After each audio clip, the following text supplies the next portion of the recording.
नमस्कार. पद्मा आणि ऊर्जावर हल्ला करणाऱ्या एका मारेकऱ्याला पोलिसांनी चांगलंच पकडून बदललेलं असतं. पण तो काही केल्या विक्रांत शिर्केचं नाव घेत नसतो. शेवटी नाईलाज असतं. पोलिसांनी थर्ड डिग्री द्यायचा निर्णय घेतलेला असतो आणि त्याच्या हाताची नखं उपटून काढायचा प्रयत्न करताच तो लगेचच बोलू लागतो, थांबा साहेब थांबा, असं काही करू नका. मी सांगतो तुम्हाला, पण प्लीज मला मारू नका.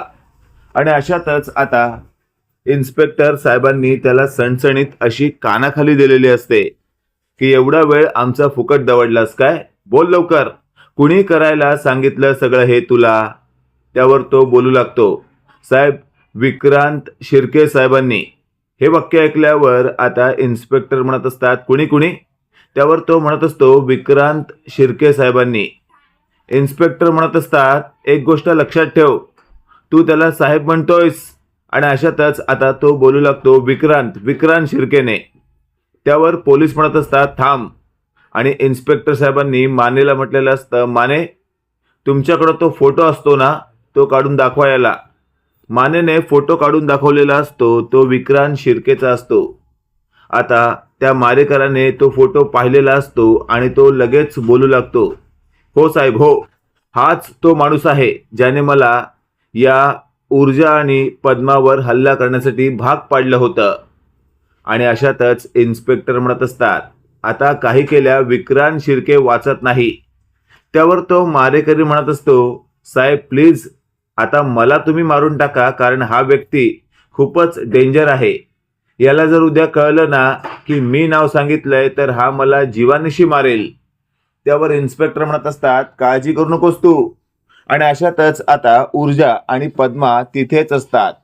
ऊर्जा म्हणत असते, इन्स्पेक्टर साहेब आता काय करणार तुम्ही पुढे? त्यावर इन्स्पेक्टर म्हणत असतात, आता या विक्रांत शिंदेची वरात काढणार.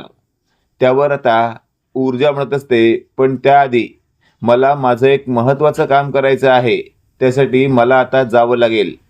त्यावर इन्स्पेक्टर म्हणत असतात, ठीक आहे. आणि मग ऊर्जा तिथून बाहेर पडलेली असते पोलीस स्टेशनमधून. त्याबरोबर पद्माही असते. इकडे आपण पाहतोय इन्स्पेक्टर साहेबांनी एका मारेकराला पकडलंय आणि त्याला जर थर्ड डिग्री दिली तर तो आपलं नाव घेऊ शकतो. हे आता विक्रांतच्या माणसाने विक्रांतला फोन करून सांगितलेलं असतं. विक्रांतला हे ऐकल्यावर फारसं टेन्शन येत नाही, कारण त्याला वाटत असतं आपले वडील या राज्याचे मंत्री आहेत, ते एका फोन कॉलवर सगळं काही मॅटर सॉल्व्ह करू शकतात. त्यामुळे विक्रांत एकदम टेन्शन फ्री असतो. इकडे आपण पाहतोय आता विक्रांत हा रस्त्यावरून जात असतो आणि त्याच वेळेला समोरून आलेल्या ऊर्जाला पाहून तो म्हणत असतो, ए ऊर्जा शिंदे थांब जरा. आता अशा दमदाटी आवाजामध्ये म्हटल्यावर ऊर्जा थांबते आणि बोलू लागते, काय रे? त्यावर विक्रांत म्हणत असतो, तुला काय जास्त माज आलाय काय? हे सगळं ऐकल्यावर ऊर्जा म्हणत असते, तू कोणाशी बोलतोयस माहिती आहे ना? त्यावर विक्रांत म्हणत असतो, हो माहिती आहे, एका अशा वकिलाशी बोलतोय जिच्या घरी खायचे वांदे आहेत आणि फुकट केस लढायचे खूपच नखरे आहेत तिला.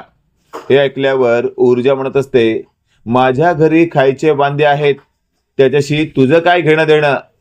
तुझ्या घरी असेल ना भ्रष्टाचाराचा पैसा, त्यातच तू लोळतोयस ना? पण लक्षात ठेव, त्यात तुझी 1 रुपयाची पण कमाई नाहीये. बापाच्या पैशावर माज करणारा तू, आणि तुझ्या बापाने कमवलेला पैसा एकही नाही हा, त्याने सगळा जनतेचा पैसा लुटलाय, हे तू विसरू नकोस. त्यावर विक्रांत शिर्के हा चिडतो. तो म्हणत असतो, ए ऊर्जा शिंदे, अशी 4 चौघात आमच्या घराण्याची लाज काढायची नाही हा. त्यावर ऊर्जा म्हणत असते, अरे मुळात तुमच्या घराण्याला लाज आहे का, हा तरी विचार कर. एखादा नेता, खरंच 100 मधला एखादा नेताच फक्त चांगला असू शकतो, म्हणजे भ्रष्टाचारी नाही, पण 99% भ्रष्टाचारीच असतात. त्यातला तुझा एक बाप आणि तू त्या बापाचं पाप. हे वाक्य ऐकल्यावर विक्रांत लगेचच आता ऊर्जाचा हात धरतो आणि म्हणत असतो, एक गोष्ट लक्षात ठेव, मी तुला एक मोठी ऑफर देतो, हवे तेवढे पैसे घे, पण ही केस सोड. ऊर्जाला सगळ्यात मोठी चीड या गोष्टीची आलेली असते की या फडतूस विक्रांतने चार चौघात माझा हात धरलाय. विक्रांतच्या आधी सणसणीत अशी कानाखाली ऊर्जा मारते आणि त्याला वठणीवर आणण्याचा प्रयत्न करते. विक्रांत म्हणत असतो, तुला एवढी मस्ती आहे, तू माझ्या कानाखाली मारलीस. त्यावर ऊर्जा म्हणत असते, तुझ्या अंगात किती माज आहे ते बघ ना आधी. माझा हात धरतोयस तू. पुन्हा जर मला टच करायचा प्रयत्न केलास ना तर लक्षात ठेव, अख्खं थोबाड फोडून काढीन तुझं. आणि तू माज कसला करतोस रे पैशाचा? काय बोललास तू? हवे तेवढे पैसे घे आणि ही केस सोड. लक्षात ठेव, तुझ्या त्या शिर्के बापाने सगळी प्रॉपर्टी जरी समोर आणून ठेवली ना तरी तुझ्या या प्रॉपर्टीला लाथ घालीन मी. मला अशी फडतूस प्रॉपर्टी नकोय. मी माझ्या मेहनतीने कमवीन आणि त्याचीच भाकरी खाईन. हे वाक्य ऐकल्यावर आता तिथे असलेला विक्रांत एकदम चाट पडलेला असतो. विक्रांतला विक्रांतचा मित्र म्हणत असतो, भाई चला इथून, इथे थांबण्यात काहीच अर्थ नाहीये. त्यावर ऊर्जा म्हणत असते, जा तुझ्या फडतूस भाईला घेऊन जा, नाहीतर आणखी थोबाड फोडीन त्याचं. आणि अशातच आता त्या विक्रांतच्या मित्राने विक्रांतला धरून तिथून पटापट नेलेलं असतं. इकडे आपण पाहतोय आता पद्मा म्हणत असते, ताई तू खूप डेंजर आहेस हा. आज तू जे काही केलंस ना, खरंच हे फक्त तूच करू शकतेस. त्यावर ऊर्जा म्हणत असते, पद्मा एक गोष्ट लक्षात ठेव, अशा किड्यांना घाबरायचं नसतं. यांना पायाखाली घेऊन ठेचायचं असतं. यांना यांची जागा दाखवायची असते. तेवढ्यात आपण पाहतोय आता ऊर्जाचा फोन वाजलेला असतो आणि लगेचच ऊर्जा फोन पाहते तर तिच्या आईचा फोन असतो. ऊर्जाला पूर्वा म्हणत असते, अगं मनू आहे कोणीकडे तू? त्यावर ऊर्जा म्हणत असते, आई हे काय, आता थोड्याच वेळात घरी पोहोचते मी. त्यावर पूर्वा म्हणत असते, लवकर ये, मला तुझ्याशी महत्त्वाचं बोलायचं आहे. अशातच आता ऊर्जा म्हणत असते, हो आई आलेच. इकडे आपण पाहतोय आता हा जो विक्रांत शिर्के असतो तो खूपच चिडलेला असतो. वारंवार त्याला ते चित्र दिसत असतं जे भर चौकात ऊर्जाने त्याचं थोबाड फोडलेलं असतं आणि त्याला चांगलं सुनावलेलं असतं, त्याची लाज काढलेली असते. तो लगेच आता स्वतःच्या वडिलांना फोन लावतो आणि बोलत असतो, पप्पा आताच्या आता त्या ऊर्जा शिंदेला धडा शिकवा. तिची सनद तरी रद्द करा. तिला खूप माज आहे तिच्या वकील पदाचा. हे वाक्य ऐकल्यावर आता विक्रांतचे वडील शिर्के म्हणत असतात, काय झालंय, आता पुन्हा माती खाल्लीस की का तू? त्यावर विक्रांत म्हणत असतो, मी आता काही केलेलं नाहीये. भर चौकात तिने माझा अपमान केला, तिने मला मारलं. हे वाक्य ऐकल्यावर आता शिर्के म्हणत असतात, एक गोष्ट लक्षात ठेव, मी तिच्यापेक्षा जास्त तुला ओळखतो आणि तू नक्कीच आधी तिची छेड काढली असशील. आणि अशातच आता विक्रांत म्हणत असतो, पप्पा प्रत्येक वेळेला जर तुम्ही माझ्यावर आरोप करणार असाल ना तर एक गोष्ट लक्षात ठेवा, चुकताय तुम्ही स्वतःच्या मुलाला डावलताय आणि एखाद्या वेगळ्या गोष्टीवर विश्वास ठेवताय. त्यावर शिर्के म्हणत असतो, मला ना तुला कसं समजवायचं हे कळत नाही. किती वेळा सांगितलंय तुला, आता निवडणूक जवळ येते, मला कोणताच गोंधळ किंवा प्रॉब्लेम नकोय. तुला सांगितलं होतं ना मी सांगतो तोपर्यंत घरातून बाहेर पडायचं नाही. मग का पडलास तू बाहेर? त्यावर विक्रांत म्हणत असतो, अहो पप्पा, त्या ऊर्जा शिंदे आणि त्या पद्मावर आम्ही जो हल्ला केला होता ना त्यातला एक माणूस पोलिसांनी पकडलाय. हे वाक्य ऐकल्यावर शिर्के म्हणत असतो, काय? अरे मग नालायका, वाट लागली ना आता. जर त्या तुझ्या मारेकराने तुझं नाव घेतलं तर मात्र एक गोष्ट लक्षात ठेव, मी तुला वाचवू शकत नाही. कारण सपशेल पोलिसांसमोर हा पुरावा येतोय की तूच ऊर्जा शिंदे आणि पद्मावर हल्ला करायला माणसं पाठवली होतीस. त्यावर मात्र विक्रांत म्हणत असतो, पप्पा मग यातनं मार्ग तरी काढा, काय करायचं आता? त्यावर शिर्के म्हणत असतात, नालायका, मी तुला म्हटलं होतं काही गडबड करू नकोस. आता सगळं अंगाशी आलं ना, आता इथे तुझी मदत मीही करू शकत नाही. अशातच आता विक्रांत म्हणत असतो, ठीक आहे पप्पा, मी बघतो माझं काय करायचं ते. आणि विक्रांतने फोन कट केलेला असतो. इकडे शिर्केंना खूपच टेन्शन आलेलं असतं. शिर्के मनातल्या मनात म्हणत असतात, रागाच्या भरात याने काय करून ठेवलं तर डोक्याला ताप व्हायचा. लगेचच आता शिर्केंनी आपल्या पोरीला फोन केलेला असतो आणि चांगलंच विक्रांतला झापायला सांगितलेलं असतं. शिर्केंची पोरगी म्हणत असते, ठीक आहे पप्पा काळजी करू नका, मी विक्रांतला समजावते, तुम्ही टेन्शन घेऊच नका. अशातच आपण पाहतोय ऊर्जा आता घरी पोहोचलेली असते आणि तिची आई पूर्वा म्हणत असते, मनू मला असं वाटतंय ना, खरंच तुझ्या बाबतीत काहीतरी भयंकर घडणार आहे. हे वाक्य ऐकल्यावर आता ऊर्जा म्हणत असते, आई हे असं का बोलतेस तू आणि कशावरून अचानकपणे तुला असं का वाटतंय.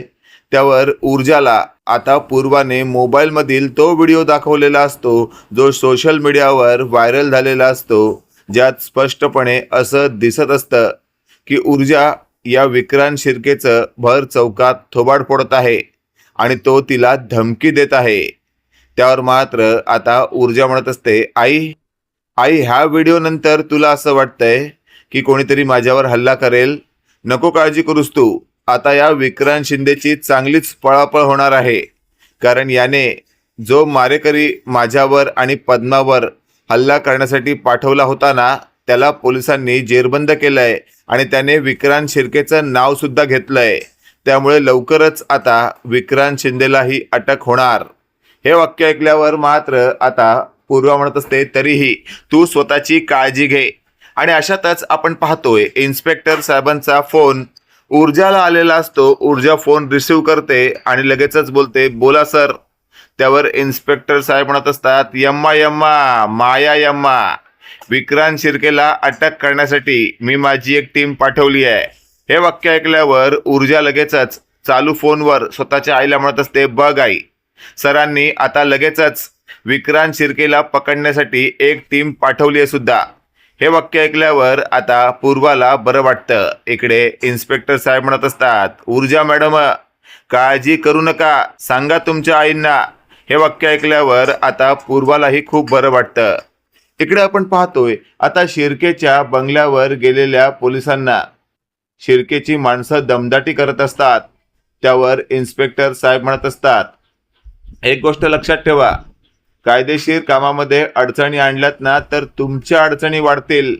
त्यावर मात्र आता तिथे मेन शिर्के येतात. ते म्हणत असतात, काय कोणाला अटक करायला आलात तुम्ही. त्यावर लगेचच आपण पाहतोय तेथे असलेले पोलीस म्हणत असतात, विक्रांत शिर्केना.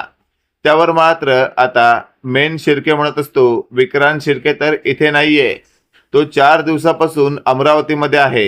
हे वाक्य ऐकल्यावर आता शिर्के तुम्ही खोटं बोलताय असं तिथे असलेल्या पोलिसांनी म्हटल्यावर शिर्के म्हणत असतात, एखाद्या मंत्र्याला तुम्ही खोटं बोलताय असं म्हणताय, मी आता तुमची पोलिसकी रद्द करू शकतो. हे वाक्य ऐकल्यावर आता इन्स्पेक्टर साहेबांचा फोन शिर्केला गेलेला असतो आणि इन्स्पेक्टर साहेब शिर्केला झापत असतात, आत्ताच्या आत्ता तुमच्या मुलाला पोलिसांच्या ताब्यात द्या, नाहीतर आम्हाला वरती जाऊन तुमच्या विरोधात कंप्लेंट नोंदवावी लागेल. हे वाक्य ऐकल्यावर शिर्केला कळून चुकलेलं असतं की आता जास्त शहाणपणा करण्यात काहीच अर्थ नाहीये. इकडे आपण पाहतोय बराच वेळ झालेला असतो, पण अजूनही शिर्केंना फायनली काय करावं हे सुचत नसतं आणि मग कोपऱ्यात लपून बसलेल्या विक्रांत शिर्केला पोलिसांनी धरलेलं असतं आणि थेट हातात बेड्या ठोकत बंगल्याबाहेरून फरफट्यात गाडीत टाकलेलं असतं. विक्रांत शिर्के म्हणत असतो, माझ्या वडिलांना ओळखत नाही का तुम्ही. माझ्या पप्पांनी वरती एक कॉल केला ना तर सगळ्यांची खाकी वर्दी उतरून जाईल. हे वाक्य ऐकल्यावर आता गाडीतच त्याला फटकवायला पोलिसांनी सुरुवात केलेली असते आणि मग फटकवत पोलीस स्टेशनमध्ये नेलेलं असतं. तिथे गेल्यावर समोरच तो आरोपी दिसतो आणि मग विक्रांत शिर्के त्याला दमदाटी करत असतो, तू माझं नाव घेतलंस काय, बघ काय अवस्था करतो तुझी आता. त्यावर आता इन्स्पेक्टर म्हणत असतात, यम्मा माया यम्मा, आमच्या समोर एखाद्याला धमकी देताय काय विक्रांत शिर्के, एवढा मात चढला का.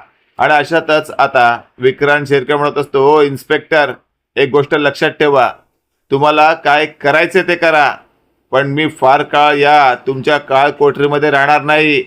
मी कोण आहे माहितीये ना तुम्हाला. त्यावर इन्स्पेक्टर म्हणत असतात, हो ना माहितीये, मोठ्या बापाची बिघडलेली औलाद आहे, बिघडलेली औलाद.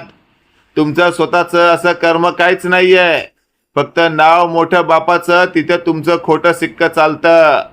असं इन्स्पेक्टर म्हणताच आता तिथे ऊर्जा शिंदे सुद्धा येते आणि ती म्हणत असते, इन्स्पेक्टर साहेब, जसं तुम्ही मगाच्या आरोपीला बदलून काढलं ना, 3rd डिग्री दिली ना, तसा याच्या बाबतीतही निर्णय घ्या. यावर इन्स्पेक्टर म्हणत असतात, अगदी बरोबर बोललात तुम्ही ऊर्जा मॅडम, नका काळजी करू तुम्ही. आता बघा आम्ही यांची काय अवस्था करतो ते. आणि मग विक्रांत शिर्केला टायरमध्ये टाकण्यात आलेलं असतं आणि मग इकडून दाणके तिकडून दाणके देण्यात आलेले असतात. विक्रांत म्हणत असतो, माझ्यावर अशा प्रकारे तुम्ही जो फायर ब्रिगेड करताय ना, त्याचा तुम्हाला खूप मोठा हिसाब चुकता करावा लागणार आहे. त्यावर इन्स्पेक्टर म्हणत असतात, यम्मा यम्मा माया यम्मा, आम्ही एकदा मारायला लागलो की मारतच राहणार, जोपर्यंत तुमच्या तोंडातून एकदम अदबीची भाषा निघत नाही. आणि तेवढ्यात तिथे शिर्के आलेले असतात. मेन, माझ्या मुलाला सोडा, मी त्याचं अटकपूर्व जामीन वॉरंट आणलं आहे. हे वाक्य ऐकल्यावर ऊर्जाने ते सगळं चेक केलेलं असतं आणि असं म्हटलेलं असतं, नाही, हे सगळं चुकीचं आहे, हे सगळं डमी आहे. त्यावर इन्स्पेक्टर म्हणत असतात, काय हो शिर्के, मंत्रिपदाचा असा गैरफायदा घेणार का तुम्ही? त्यावर मात्र आता ऊर्जाला शिर्के म्हणत असतो, ऊर्जा बाळा, जास्त शहाणपणा करून राहिली का तू? आता मला माझ्या पद्धतीने तुला धडा शिकवायला लागणार. त्यावर ऊर्जा म्हणत असते, तुम्हाला काय करायचे ते करा. स्वतःच्या मुलाला लहानपणापासून चांगलं वळण दिलं असतात ना, तर आज तुमच्यावर हा दिवस पाहायची वेळ आली नसते. त्यावर मात्र विक्रांत शिर्के आतून म्हणत असतो, ए ऊर्जा, मला शिकवण्याची भाषा करू नकोस. माझ्या पप्पांनी मला जे काही शिकवलंय ना, ते जर मला करता आलं असतं तर आज मी इथे नसतो. असं तसं विक्रांत शिर्के बडबडत असतो. त्यावेळेला पद्मा म्हणत असते, ऊर्जाताई, चल आपल्याला आता इथून निघायला हवं. त्यावर इन्स्पेक्टर म्हणत असतात, अहो ऊर्जाताई, कुठे निघालात तुम्ही? आणि एक गोष्ट लक्षात ठेवा, घाबरायचं अजिबात नाही. आता आपलं राज्य आहे कायद्याचं राज्य, आणि कायद्याचं राज्य असताना इथे कोणताच मंत्री संत्री आणि काही चालणार नाही. हे वाक्य ऐकल्यावर शिर्केला कळून चुकलेलं असतं. आता आपल्याला इथून निघायला हवं. मित्रांनो, काय वाटतं तुम्हाला? इथे तर आता जणू ऊर्जाने बाजीच मारली आहे आणि या विक्रांत शिर्केला तात्पुरते का होईना पण त्याची जागा दाखवून दिली आहे. पण येत्या काळामध्ये खरंच हा विक्रांत शिंदे जो आहे या मालिकेमध्ये एंड होईन का? बाकी तुम्हाला आजचा भाग कसा वाटला कमेंट करून नक्की कळवा. आणि असेच नवनवीन अपडेट पाहण्यासाठी व्हिडिओला लाईक आणि चॅनलला नक्की सबस्क्राईब करा. धन्यवाद.